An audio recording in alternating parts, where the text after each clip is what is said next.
अस्सलामुअलैकुम रहमतुल्लाहि वबरकातुहू। सूर्य Urdu primary school Nagarjan नगर Nanded online तारीख सेशन में जमा सुबह के तलबा का इस्तेमाल करते हैं।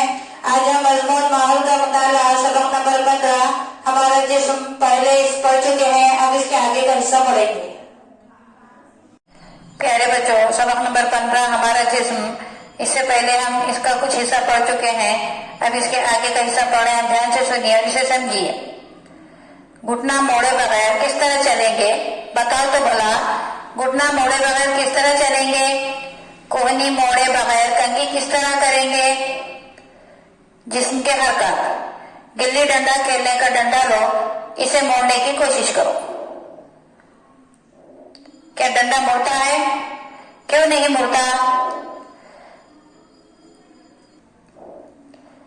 अगर हमारे हाथ पैर भी ना मुड़े तो क्या हम हरकत कर सकते हैं? हमारे कुछ आज़ा मुड़ते हैं, इसलिए हम हरकत कर सकते हैं। जिस्म के कौन कौन से आज़ा मुड़ते हैं?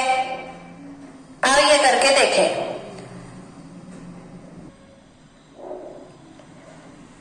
आईने के सामने खड़े रहो और तस्वीर में बताए गए तरीके से गर्दन को हरकत दो।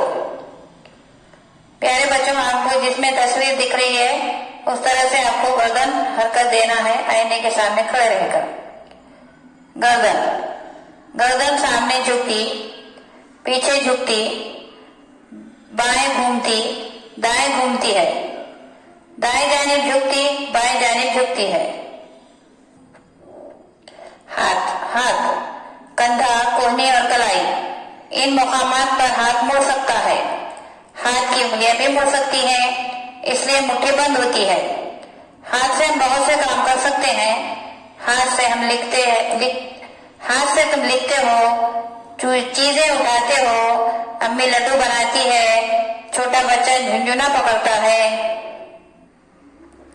कमर, धड़ सिर्फ कमर के पास से मुड़ सकता है, इसलिए हम नीचे झुक सकते हैं, जिसकी वजह से हमारे बहुत से काम आसान हो जाते हैं। नीचे गिरी हुई चीज उठा सकते हैं, जूते के फीते बांध सकते हैं, खेलते वक्त तकलीफ नहीं होती। पैर, कोल्हा, घुटना और टखना, इन मुकामात पर पैर मुड़ सकता है। पैर की उंगलियां भी मुड़ सकती है, लेकिन हाथों की उंगलियों जितना नहीं मुड़ती। पैरों से भी अहम काम कर सकते हैं। पैरों से भी हम काम कर सकते हैं, इसकी वजह से हम खड़े रहते हैं, चलते और भागते हैं, सीढ़ियों पर चढ़ते उतरते हैं, कूदते। प्यारे बच्चों, इस वीडियो को ज्यादा से ज्यादा देखें ताकि आपको समझ में आए। इस वीडियो को लाइक करें, शेयर करें, सब्सक्राइब करें। इंशाअल्लाह आइंदा में वीडियो में मुलाकात होगी। खुदा हाफिज।